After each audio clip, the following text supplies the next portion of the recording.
Hər kəsə salamlar. Sualım var rubrikasındayıq və yeni maraqlı məktubumuzla birazca uzundur, davam edirik. Səbirli olun, oxuyuram. Salam Aygün xanım, necəsiz? Çox təşəkkürlər bu rubrikanı yaratmısınız. Mənim sizə belə bir sualım var. Məktub uzun ola bilər. İndidən üzr istəyirəm. Mən hədsiz dərəcədə varlı, zəngin olmaq istəyirəm. Deyəcəksiniz ki, kim olmaq istəmir? Amma bu belə takıntı kimidir məndə. Əvvəl yoldaşımın başına aparırdım ki, varlanaq, nəsə elə və s. Sonra gördüm ki, onun belə istəyi yoxdur. Orta statistik Azərbaycanlı kimi yaşayırıq və nə çox da kasıb deyilik, normal dolanırıq. Amma mən içdən-içə özümü çox kasıb, aşağı, görməmiş varoş kimi hiss edirəm. Realda da elə deyil əslində. İndi də özümə takmışam ki, necə edim ki, varlanım, pula pul deməyim, bolluq, zənginlik içində olum. Baxmayaraq ki, istəyirəm, işləyirəm, özümə görə geyimim, keçimim də var. Amma istədiyim bu deyil. Bunun da əsas səbəbi odur ki, mən style icon olmaq istəyirəm. Yəni güclü dəb, dəbi olan bir ikona xanım nəzərdə tutur. Qəşəng geyinən, əsas da bahalı marka geyinən stil sahibi baxımlı qadınlar görəndə içdən-içə çox üzülürəm ki, çünki mən də elə olmaq istəyirəm. İstəyirəm 10-15 dənə bahalı çantalarım olsun, bahalı ev, geyim, pijamalarım, çoxlu tərzdə pencəklərim, bahalı kosmetikam və s. Lakin bunları almağa heç birinə maddi gücüm çatmır. Hətta bu səbəbdən followumda, yəni izlədiyi bir xanım var, olan bir qızı stalklayıram, yəni güdürəm. Çünki çox qəşəng geyinir, tərzli marka geyimlər, sumkalar və s. O qıza özənirəm. Elə ola bilmədiyim üçün üzülürəm. Müqayisə edirəm özümü onunla, məndə də ondakı kimi nəsə olanda sevinirəm. Məsələn, mən də büdcəmi aşıb 1-2 marka şey aldım özümə, amma sonra hiss elədim ki, bu məni təmin eləmir. Mən özüm olaraq stil, tərz sahibi olmaq istəyirəm. Kimisə kopyalamaq istəmirəm. Özüm qalmaq, amma eyni zamanda zövqlü, baqatı, yəni varlı görünmək istəyirəm. Qıraqdan baxan desin ki, ayda bu qız çox gözəl dəbli geyinir. Amma təəssüf ki, içdən içə biləndə ki, bu məndə bu dəqiqə alınmır ya da heç vaxt alınmayacaq, çox üzülürəm və həvəsdən düşürəm. Yaşamağa axutum olmur sanki. Düşünürəm ki, o qız kimi elə gözəl geyinib, elə zəngin olmaq varkən, ya gərək ailədən gələrdi, ya da zəngin ər seçərdim. Amma indi iş düşüb başa deyə özümə takmışam ki, nəsə et, çoxlu pulun olsun və get Port Bakoya özünə istədiyin nə varsa pulu düşünmədən al. Əslində uşaqlıqda anam məni çox qəşəng geyindirib yaşıdlarıma nəzərən. Hətta indi modda olan şeyləri mən 20 il əvvəl geyinirdim. Və məndə elə bir fikir formalaşıb ki, biz hamıdan modna geyinirik. Ancaq vaxt keçdi, mən gənc oldum, gördüm ki, yox, bu belə deyil axı, məndən qəşəng dəbli geyinənlər var. Hətta uşaqlıqda lağa qoyub çuşka dediklərim belə necə inkişaf edib indi nələr geyinir. Bu hisslərlə necə başa çıxım bilmirəm. Biraz uzun oldu, üzürlü sayın. Təşəkkürlər bir daha belə fürsət yaratdığınız üçün. Siz də sağ olun maraqlı məktubunuz üçün. Baxın, mənə məktubları oxuyanda, seanslarda işləyəndə bilirsiniz, çox maraqlı olur ki, nə dərəcədə biz baxmayaraq ki, mən daima bu autoaqressiyadan, özümüzə göndərdiyimiz o baskıdan danışıram. Videolarda, Instagramda, yəni məni uzun zaman izləyən insanlar belə özündə bunu müşahidə etməyə çətinlik çəkir. Hətta uzun zaman izləyib mənim klientlərim olanlar da ilk gələndə sanki ilk dəfə tanış olurlar bu anlayışla. Siz də uşaqlıqdan bəri çox uşaqcasına, normaldır, təbiidir, uşaqcasına bir fikir formalaşıb ki, ən krutoy, ən modna bizik.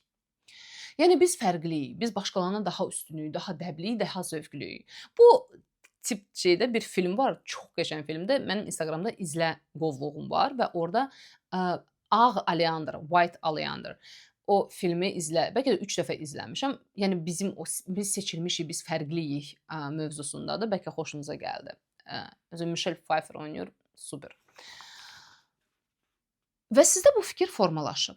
İndi baxın, Çox adamda bu sizinlə olur. Məsələn üçün məktəbdə oxuyanlar, əgər o məktəbdə ya da sinifdə ən krutoy onlar idi, universitetə gələndə görürlər ki, uyda ondan başqa nə qədər, ağıllı olanlar var və, buna tab gətirmək çox çətin olur. Çünki bir var ki, ən mənəm, bir də var ki, mən adilə o sıradan olmaq, dibə vurmaq kimi insana gəlir. Yəni normal olmaq ölçüdə kiçilmək kimi hiss olunur.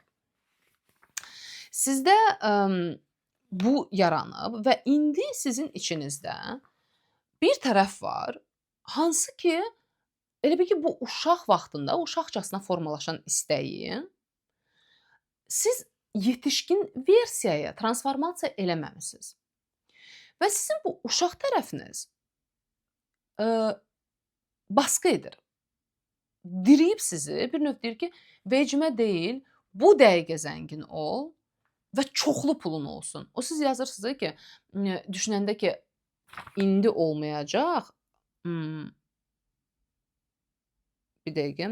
Hə, məndə bu dəqiqə alınmır ya da heç vaxt alınmayacaq. Fikir verin necə 2 tam, fərqli ekstremdəsiz. Ya bu dəqiqə olmalıdır, yəni olsa bu dəqiqə olmalıdır ya da ki, heç vaxt olmayacaq. Bu biz uşaqlıqda bizdə belə olur.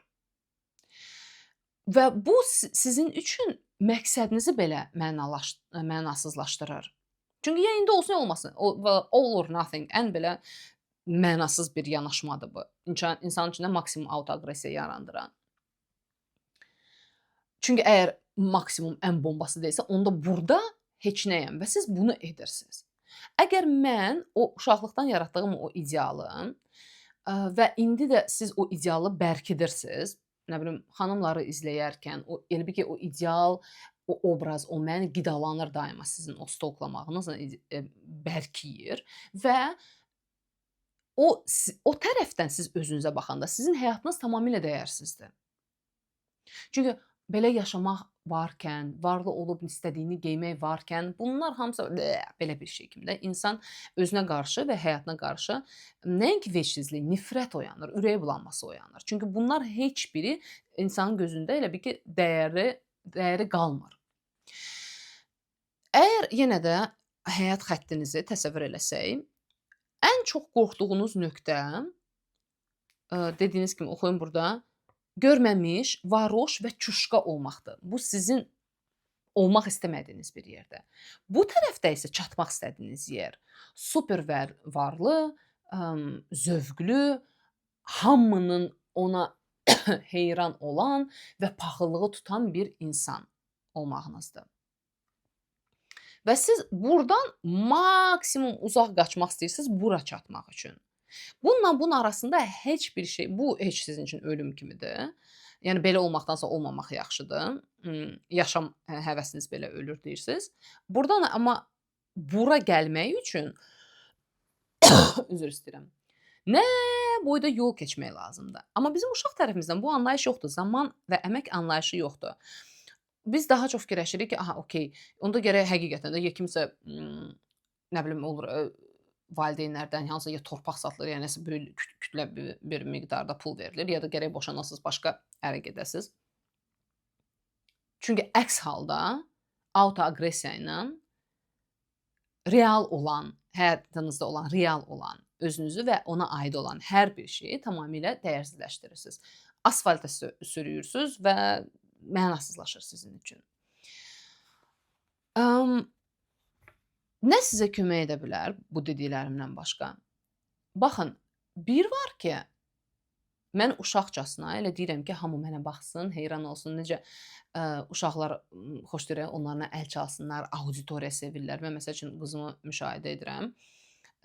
Gəlin mən sizə əsla bunu lağı edərək etmirəm, mırtlaşmıram da, amma kənardan birazca özünüzü görmək üçün mən biraz demonstrasiya eləmək istəyirəm sizə. Məsələn, mənim 2 yaşlı qızım da bəzən dırnaq arasında əlbəttə ki, diriyir məni divara.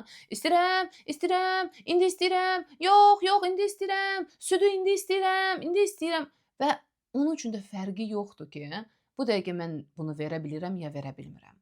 Sadəcə indi istəyirəm və burada, bu dəqiqə. Ay, yox ki, məsəl üçün bu südü vermək üçün mən məsələn divandan qalxmalıyam, mətbəxə getməliyəm, stəkana süzməliyəm, onu biraz isitməliyəm, sonra o stəkandan onu içmək istəmir, o istədiyi butulkaya onu tökməliyəm, onun trubkasını qoymalıyam. Yox, bunlar hamısı çox uzun zaman gəlir. Mən indi istəyirəm burada bax, yerindən qalxmadan o südü mənə ver, məsələn. Və siz də o istəyirəm, istəyirəm, istəyirəm, istəyirəm.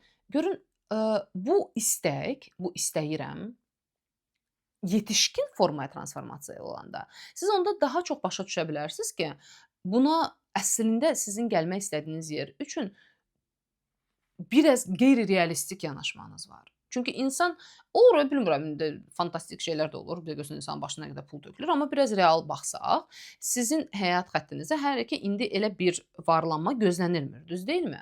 Əgər sizin və yoldaşınızın əməyinizə baxsaq. Və siz məsəl üçün transformasiya etsəz bunu, deyirsiniz, okey, mən bəlkə də super bu varlı ola bilmirəm. Yoxdur da, nə mən bunu qazana bilirəm, nə yoldaşım. Amma mən yenə də çox tərzli, gözəl bir tərzli bir qadın ola bilərəm. Öz tərzimi yarada bilərəm. Harda ki, mass marketdən geyinərək, əlimdə olanlarla o qədər gözü zövqlü dəblə bir şeylər yarada bilərəm. Instagram akkaunt yarada bilərəm. Harda ki, mənim çox izləyicilərim yığıla bilər. Çünki gəlin etiraf elədək, bu həyatda daha çox insan var, hansı ki, orta mass marketdən geyinir, nəinki super duper lüks və sizin öz auditoriyanız yaranar, hansı ki sizi sevər və siz də bu auditoriya ilə birgə, bu Instagramla birgə məsələn öz tərzinizi get-gedə daha da gözəlləşdirə bilərsiniz. Amma indi mən dediyim siz bəlkə də deyirsiniz ki, axı mən istədiyim bu deyil, mən istədiyim bu deyil, mən bunu istəmirəm, mənim istədiyim odur, odur, bayaq dediyimdir. Başa düşürəm. Amma var reallıq, bir də var istədiyim. Bir var istədiyim, bir də var bacardığım. Və bizdə çox yedirdilib o, yetər ki istə, yetər ki istə. Təəssüf ki, reallıqda elə deyil. Biz bəzi şeyləri nə qədər istəyiriksə istəyək, o olmaya bilər. İndi mən demirəm ki, siz zənginləşə bilmərsiniz. Demirəm. Bəlkə bir, nə bilim, gələn 10-20 il ərzində nətərsə bir işinizi mi dəyişsəniz, bir biznesa mı girsəniz, bəlkə boşanıb təzədən başqa insana mı hərəkət etsəniz. Yəni yollar var bahalı şeylərin almağın, amma hər şeyin də belə bədəli var, qiyməti var hansının ki, ödəməli oluruq biz həyatda. Əgər bir şeyləri indi və tez və qısa zamanda da burada istəyiriksə. Əks halda isə əmək veriləsi olunur. Başqa nə deyim? Bir də ki, hə, o məqam var, harda ki, istəyirəm mənə baxsınlar, desinlər ki, wow, bu qız çox dəbli, çox gözəl geyinir. Fikir verin, yenə də elə bil ki, insanların o heyranlığını, özünüzə qarşı olan paxıllığını oyandırmaq üçün edirsiniz. Necə ki, siz o güddüyünüz xanıma baxırsınız, özənirsiniz, paxıllığınız tutur ona. Demirəm bu pisdir. Amma o eyni hissləri hansın ki, siz o qadınla bütünləşirsiniz, sanki siz osuz, onun vasitəsilə yaşayırsınız. İstəyirsiniz ki, insanlar sizə də baxsın, o belə heyranlıq, paxıllıq şeyini. Bəlkə bunu da biraz nəzərə alın ki, yəni bu istək nə dərəcədə insanidir. Yəni başqa insanların insanların paxıllığını qaldırmaq əslində yetərincə asan bir şeydir. Amma sizə paxıllıq edən insanlar inanın ki, sizin pisliyinizi istəyəcək. Necə ki, siz ən dərinə baxsaz, o paxıllığınızın dərinə baxsaz, görəcəksiniz ki, sizdə də o güddüyünüz xanıma qarşı yetərincə neqativ hissləriniz də var heyranlıqdan və özənməkdən başqa. Yəni bu istəyə də baxın. Onları peki kənara qoysaq, qalır ortada siz reallıqda olduğunuz kimi indi və burada əlinizdə olanlarla, yəni bu sizin bədəninizdir, mövcud olan zövqünüzdür və əlinizdə olan maddi durumunuzdur. Siz həyatınızın növbəti nə qədər yaşayacaqsa illərini zəhər edə bilərsiniz, tamamilə dəyərsizləşdirə bilərsiniz. Çünki istədiyim yoxdur, yox mənim istədiyim odur, amma ala bilmirəmsə onda mən həyata boykot edirəm, depressiya girirəm və yaşamıram. Ya da ki, əlinizdə olanlarla bir şeylər yatmağa çalışa bilərsiniz, başlaya bilərsiniz və o artıq sizi hara gətirəcək, bunu bilmək olmaz. Yeri gələndə insanlar sıfırdan, heç nədən başlayır. Nə qədər akkauntlar var Instagramda, hansı ki, bəziləri multimilyon biznes qurub Instagramda. İndi bu dəqiqə mən sizi qaza gətirməyə çalışmıram, amma çoxdur da yenə özəlliklə xarici profillərə baxsaq, yəni bizim Azərbaycanda nə qədər bloqerlər var, hansı ki, o qədər də yenə super duper lüks şeylər geymir, amma sonra reklamlarla işləməyə başlayır və yetərincə irəli gedirlər və maddi durumlarını yaxşılaşdırırlar.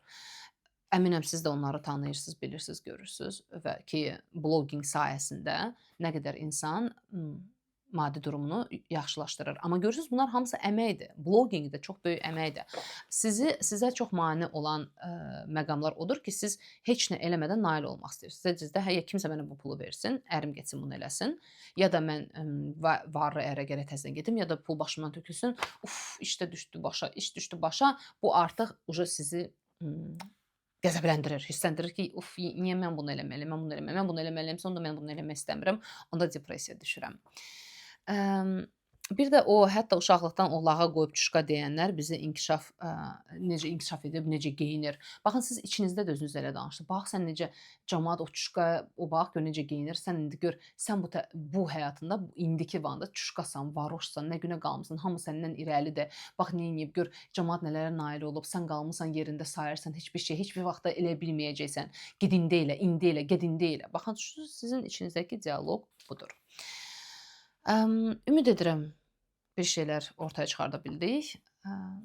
İstəyirsiniz bir neçə dəfə dinləyin. Yetərincə çox məlumat verdim burada. Bir də son nəzərə alım görüm özümə burada hansı qeydlər almışam.